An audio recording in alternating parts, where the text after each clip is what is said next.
வணக்கம் மாணவர்களே, உங்கள் எல்லோரையும் ரோஜா தோட்டம் சேனலுக்கு அன்போடு வரவேற்கிறேன். மாணவர்களே, இன்று நாம் அறிவு மலர்ச்சியும் சமூக அரசியல் மாற்றங்களும் பாடத்தில் தரப்பட்டுள்ள பயிற்சி வினாக்களுக்கு விடைகளை படிக்கலாமா? முதலில் சரியான விடையை தேர்வு செய்க. 1. ஒரு தத்துவ பிரிவை நிறுவிய டேஷ் எளிமைக்கும் தன்னல மறுப்பிற்கும் உதாரணமாக விளங்கினார். சரியான விடை, ஒரு தத்துவ பிரிவை நிறுவிய புத்தர் எளிமைக்கும் தன்னல மறுப்பிற்கும் உதாரணமாக விளங்கினார். இந்த இடத்துல மகாவீரர்னு வந்திருந்தா அந்த விடையும் சரிதான். ஏன்னா 2 பேருமே எளிமைக்கும் தன்னல மறுப்பிற்கும் உதாரணமாக விளங்கினார்கள். அடுத்தது 2. மகாவீரரின் போதனைகளால் ஈர்க்கப்பட்ட மகத அரசர் டேஷ்.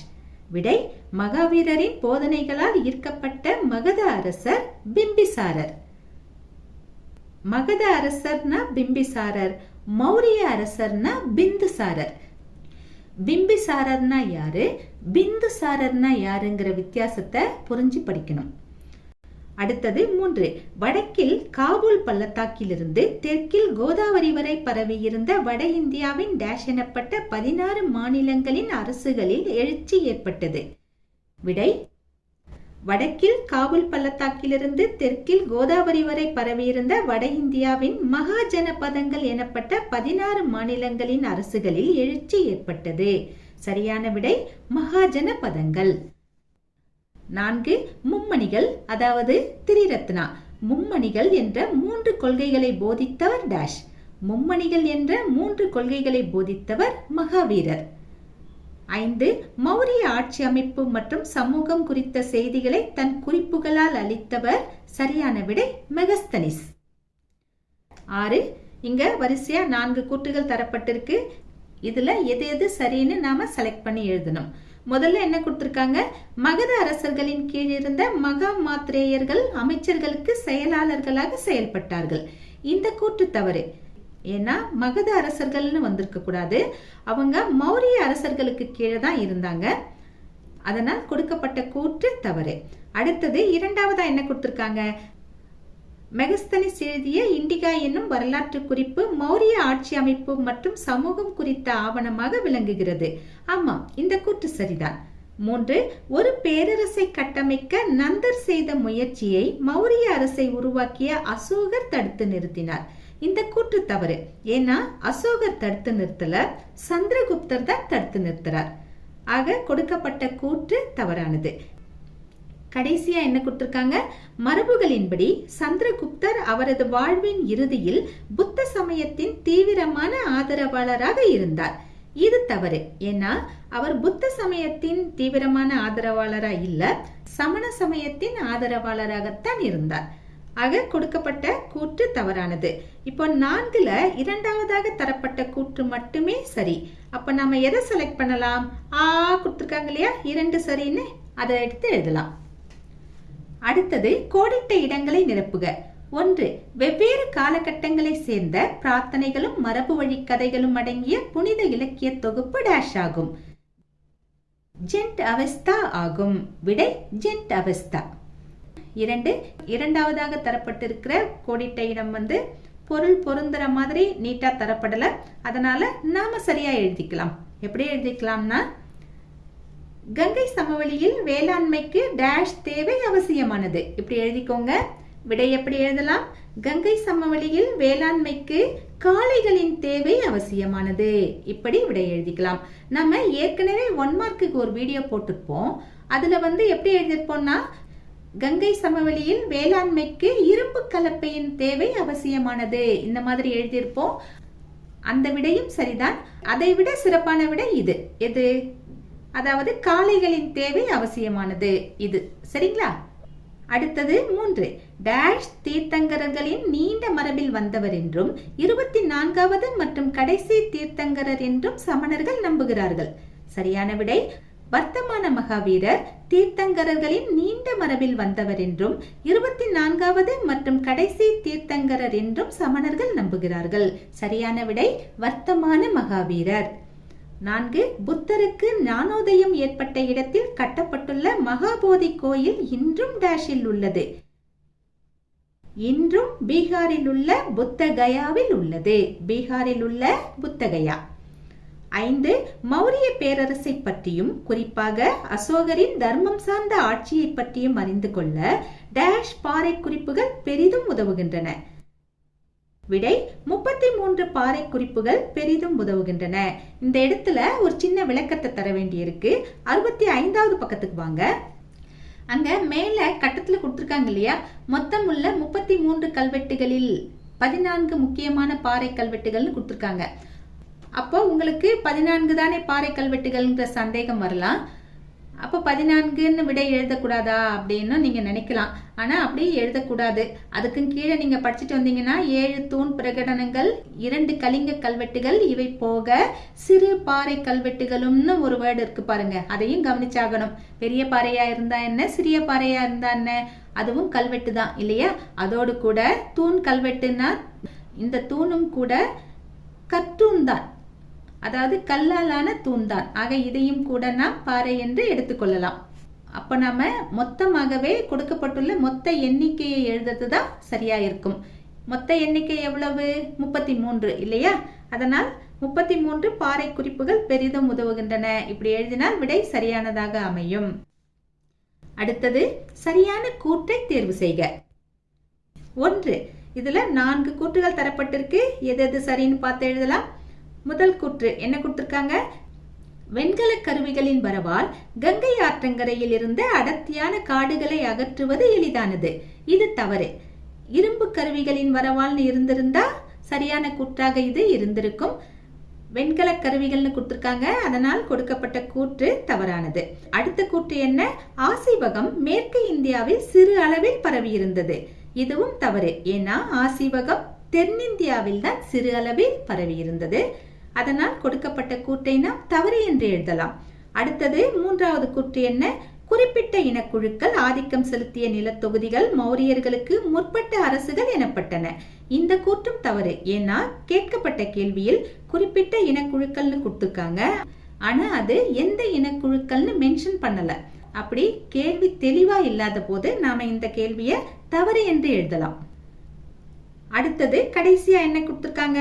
இலக்கியங்களில் குறிப்பிடப்படும் அரசுகளில் காசி, கோசலம், மகதம் ஆகியவை வலிமை படைத்தவையாக இருந்தன. ஆமா, இந்த கூற்று சரிதான். இப்போ 4 கூற்றுகள் பார்த்தோம் இல்லையா. இந்த 4ல எது சரி? கடைசியா பார்த்தோம் இல்லையா, 4வது கூற்று, அதாவது இ ஆப்ஷன், அது மட்டும்தான் சரி. மற்ற 3மே தவறானவை. அடுத்தது 2. முதல் கூற்று என்ன கொடுத்திருக்காங்க? மகதத்தின் முதல் முக்கியமான அரசன் அஜாத சத்ரு. இந்த கூற்று தவறு.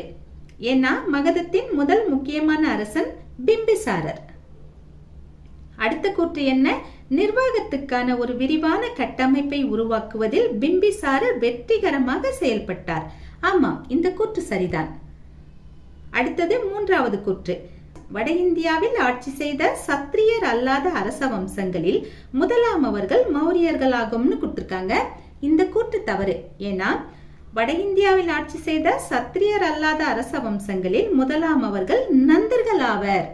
நந்தர்கள்னு வந்திருந்தா நாம சரி என்று எழுதியிருக்கலாம். மௌரியர்கள்னு கொடுத்திருக்காங்க, அதனால இதை நாம் தவறு என்று எழுதலாம். கடைசியா என்ன கொடுத்திருக்காங்க? ஒரு பேரரசுக்கான கட்டமைப்பை உருவாக்க நந்தர் மேற்கொண்ட முயற்சியை அசோகர் தடுத்து நிறுத்தினார்னு கொடுத்திருக்காங்க. அசோகர் தடுத்து நிறுத்தவில்லை, சந்திரகுப்தர் தான் தடுத்து நிறுத்துறார். அதனால் கொடுக்கப்பட்ட கூற்றை நாம் தவறு என்று எழுதலாம். ஆக இங்கே எது சரியான கூற்று அப்படின்னா 2வதாக தரப்பட்ட கூற்று மட்டும் சரி, மற்ற அனைத்தும் தவறானவை. அடுத்தது பொருத்துக. என் வழி பாதையை தூய மனநிலையை அடைவதற்கான பாதையோடு பொருத்தலாம். பாகுபலியை மிக உயரமான சமண சிலையோடு பொருத்தலாம்.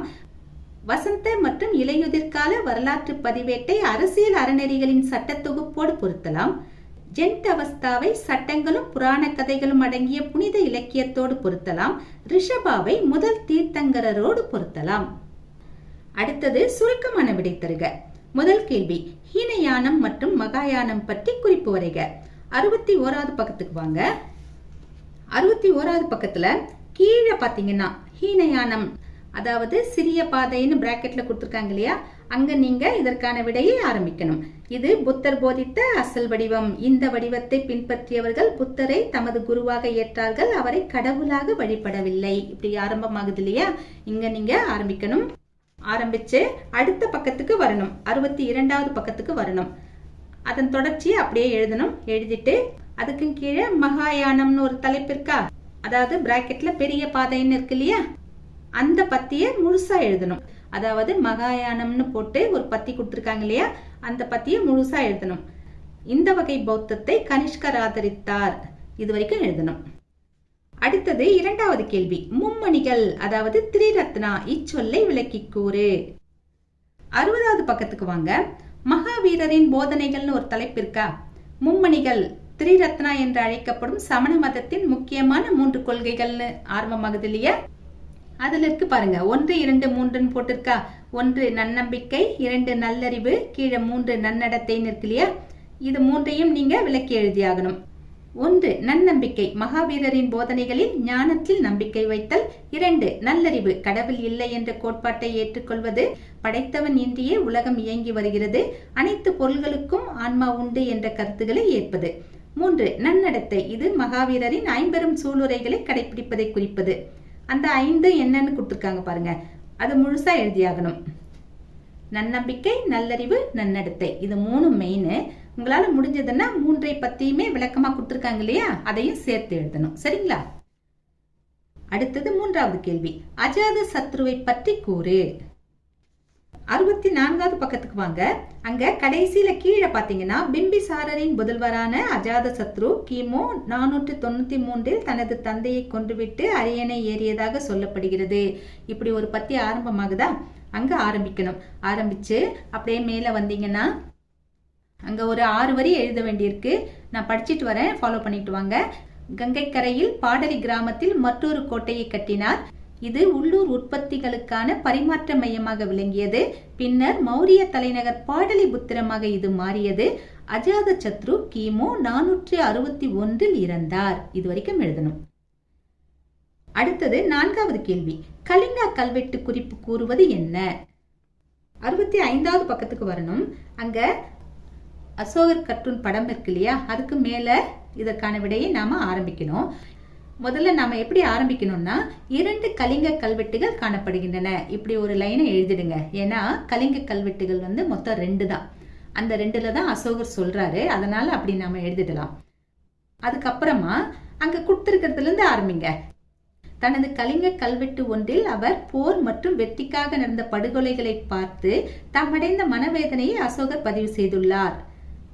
ஒரு கல்வெட்டுல அவருடைய மனவேதனையை பதிவு செய்திருக்கார். ஆச்சா, அடுத்தது பாருங்க. மற்றொரு கல்வெட்டில் தாம் இனிமேல் கலிங்க போரில் நடந்த படுகொலைகளில் 100ல் 1 பங்கை கூட, ஏன் 1000ல் 1 பங்கை கூட பொறுத்து கொள்ள போவதில்லை என்று குறிப்பிட்டுள்ளார்.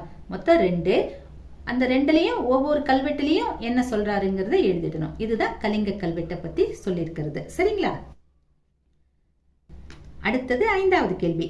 புத்த சமயத்தை பரப்ப அசோகர் மேற்கொண்ட முயற்சிகள் என்னென்ன? 65வது பக்கத்துல மௌரிய பேரரசர் அசோகர்னு ஒரு படம் இருக்கா, அந்த படத்துக்கு கீழே இருக்கிற பத்தியில கீழிருந்து மேல ஒரு 6 லைன் மேல போனீங்கன்னா தனது புத்த தம்மத்தை பரப்ப ஆரம்பித்தார்னு இருக்கா, தனது எடுத்துட்டு அசோகர்னு எழுதிக்கலாம். அசோகர் புத்த தம்மத்தை பரப்ப ஆரம்பித்தார். தன்னையே வெற்றி கொள்வதும் மனிதர்களின் மனதை தம்மத்தால் வெற்றி கொள்வதும் தான் உண்மையான வெற்றி என்று அவர் அறிவித்தார். அவை பாறைகளில் பொறிக்கப்பட்டன. இதை முதல்ல எழுதிடுங்க. இங்கதான் அவரு பரப்ப ஆரம்பிக்கிறாரு. இத முதல்ல எழுதிட்டு அதுக்கப்புறமா அதே பக்கத்துல அசோகர் கர்ட்டூன் அலகாபாத்னு ஒரு படம் இருக்கு இல்லையா, அந்த படத்துக்கு கீழே வந்தீங்கன்னா ஒரு 4வது வரியில பாருங்க.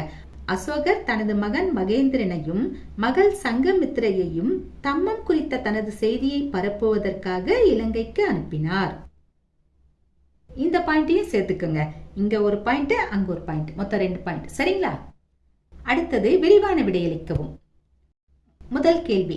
கன்பூசியஸின் 5 முக்கியமான கோட்பாடுகளை விளக்கி கூறு. 57வது பக்கத்துக்கு வாங்க. அங்க கன்பூசியஸ் படம் தரப்பட்டிருக்கா. கன்பூசியஸின் 5 முக்கிய கொள்கைகள்னு டைட்டில் இருக்கு பாருங்க. ஸ்பெல்லிங் தப்பா இருந்தா மாத்தி கரெக்ட் பண்ணி எழுதிக்கோங்க. என்னென்ன 5 முக்கிய கொள்கைகள்? மனிதத்தன்மை, நேர்மை, நன்னடத்தை, மெய்யறிவு, நம்பகத்தன்மை. இப்படி இருக்கா. இந்த 5ஐயும் முதல்ல வரிசைப்படுத்தி எழுதிக்கோங்க. எழுதிட்டு அதுக்கு கீழே இருக்கிற அந்த ஒரு பத்தியை முழுசா படிச்சுட்டு அப்படியே எழுதணும்.